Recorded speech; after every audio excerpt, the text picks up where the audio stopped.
السلام عليكم ورحمة الله وبركاته أصحابي وائد السلامي صبحنا وناكسن مال والبو دنيا دافكوش هذا اللي سود وهذا ساكا وحنا ودا هدو إلهي قدره قصير أو كصابسن قف يعني أولاد لعان يكون عاد حل بدن إن هذا كقوسن حريست إلهي مرنا فإذا إلى هاي أذكار يرقف قص آخرستي ولا سنتي أدونا هذا آخر صوت إلهي إنه قصيو معقول تهاي أذكارته مركز الآخريانا فإذا waxaa kamida in baahiyaha gaarka ah u dareemayso iyo waxyaabaha adiga markaas runaantii xanuunka kugu hayo Ilaahay kugu xaliyo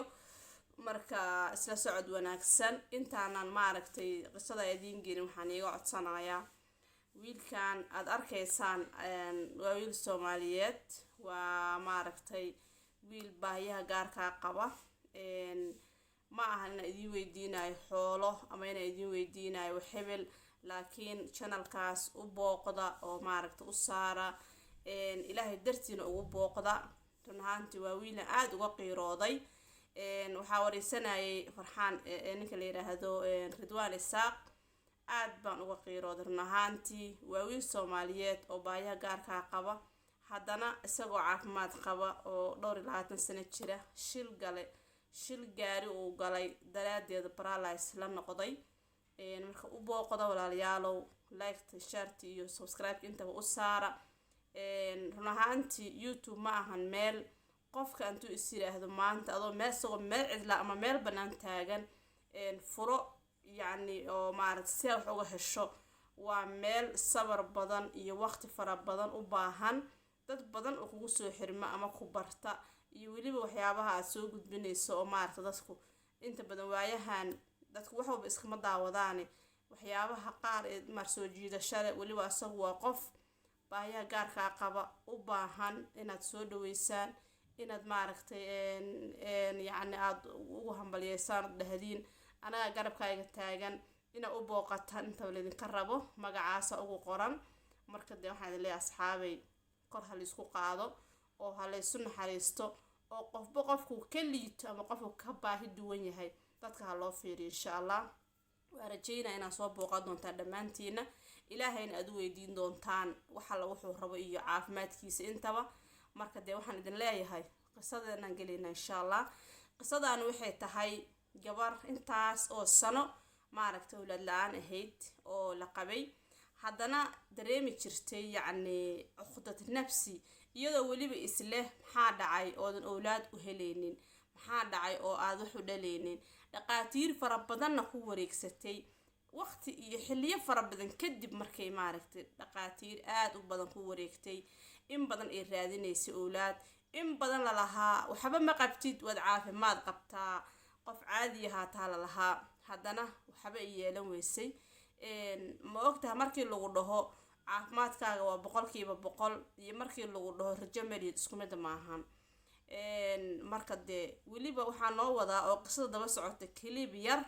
oo arki doonto gabar dhaqaatiirta caalamka inta badan ay dhaheen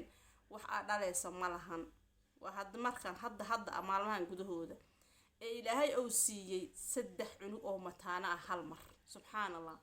awalna la yiri dhaqaatiirta soo anaga Hindiya caafimaad uma aadno wadanka Hindiya soo caafimaad uma doon ilaaha caafimaadka haystee yani dhaqatar isoo ma aadno wadankaasi u dhalatay waxa lagu yiri ma dhalaysid inta cimrigaaga ka dhiman ha ka yaabina dhashid 3 cunug oo mataana ilaahay ku arsaaqay 2 gabdhood iyo wiil ma sha Allah marka ducadan macnaha adkaartan dadka aad u fara badan maahan adkaar dhib badanna maahan adkaar culays kugu haydo oo aqri karin narnaantii maahan xifdis fara badan kaaga ma baahna wala hawla wala quwwata illa billah iyo astaghfirullah wa atuubu ilay iyo saliga nabiga ilaa simtay in badan ay akhrisay markii dhowr sano 8 sano iyo bar weeraan la qabay waxna inta ayna dhalin dhaqaatiir fara badan ay ku wareegsatay in badan lana lahaa mar walba caafimaadkaaga waa okay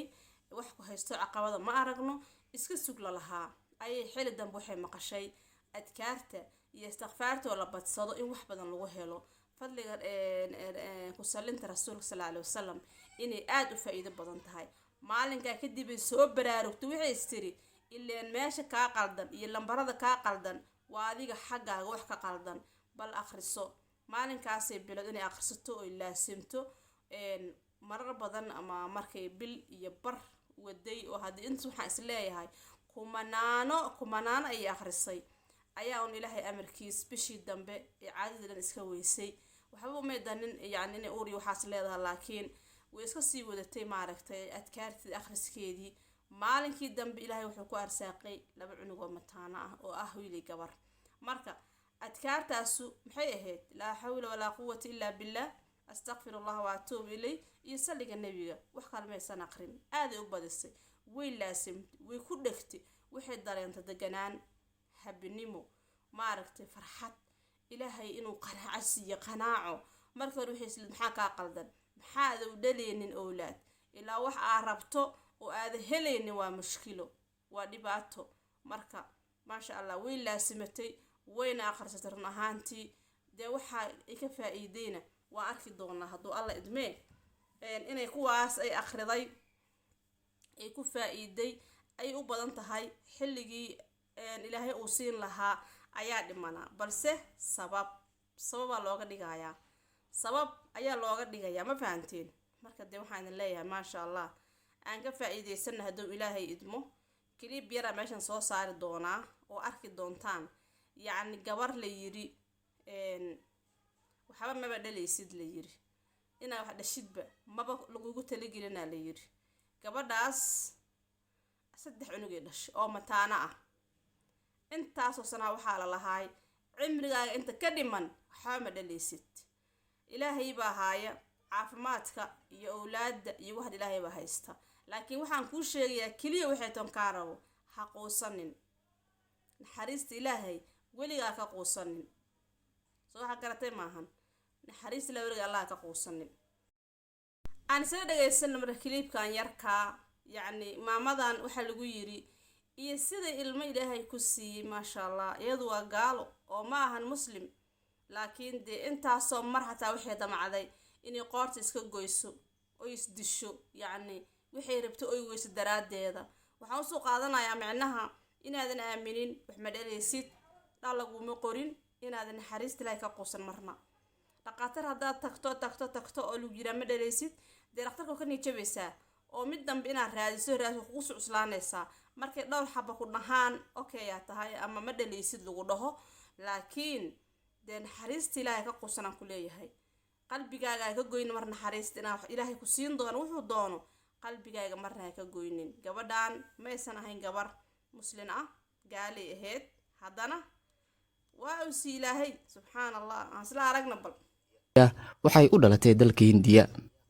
arin la yaab leh ayaa qabsatay nolosheeda kadib markii dhaqaatiirta wadankaas ay ku wargeliyeen inaysan dhali doonin nolosheeda inta ka dhiman hooyadan ayaa arintaas ku noqotay qalbi jab iyo niyad jab maadaama ay ahayd hooyo aad u jecel in ay wax dhasho isla markaan hooyo ay noqoto dhaqaatiir kala duwan oo dalkaas u dhashay iyo goobo caafimaad oo ay booqatay ayaa dhammaantood loogu sheegay in aysan nolosheeda inta ka dhiman aysan wax dhali doonin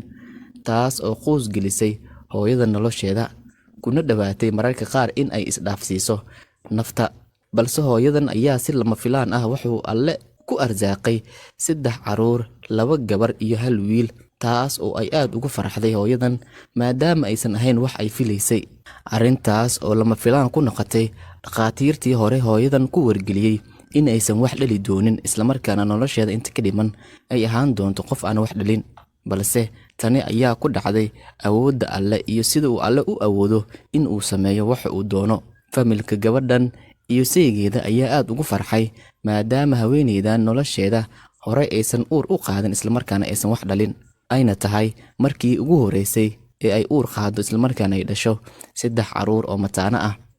tani ayaa waxay muujinaysaa awoodda alle iyo sida uu alle u awoodo in uu sameeyo wax uu doono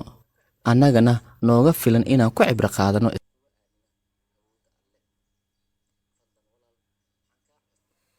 maasha Allah tabaarakallah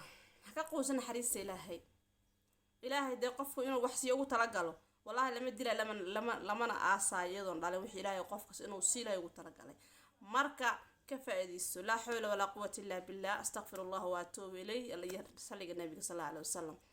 de أستغفر الله وأتوب إليه مكان إلهي ونقنيسا حلو قلب دم بدافع إلهي ويديسنيسا هدنا وحالة إلهي يو أود iyo quwad midna melihi oo waxa ku hays Allah isagu og yahay hadana waxa nabiga ku salisay ma sha Allah ilaahay uu ku arsaaqay ilmo baahideedii dabiiciga ahayd ilaahay baa u dhameystiro maartay siiyay ilaahay marka waxaan ka baryaynaa ilaahay markasta maartay uu ilaahay uusan waxaan jecelnahay uusan nagu dhibin ama maartay hadaan weyn ilaahay inuu sabr iyo qalbi degan siiyo inuu ilaahay qaraacana siiyo adduunyadan dada loogu talagalay dhabtan saaran loogu talagalin dadna ilaahay yaani si easy oo fudud ku siiya waa siinta ilaahay waa diidmada ilaahay waa isugu darka ilaahay waa kala siinta ilaahay sida ayada quraanka ay sheegtay marka waxa la meel ba joogtaan asxaabay subaxnimo wanaagsan maalmahan maaragtay mashquulkayga iska badnaay howlo fara badan iyo waxbaan maaragtay mashquulsanaay marka waxaan la meel ba joogtaan subaxnimo wanaagsan wiilka miskiinka ee Soomaaliyeedna ha loo gurmado oo maaragtay gurmasho kale aniga ma farayo laakiin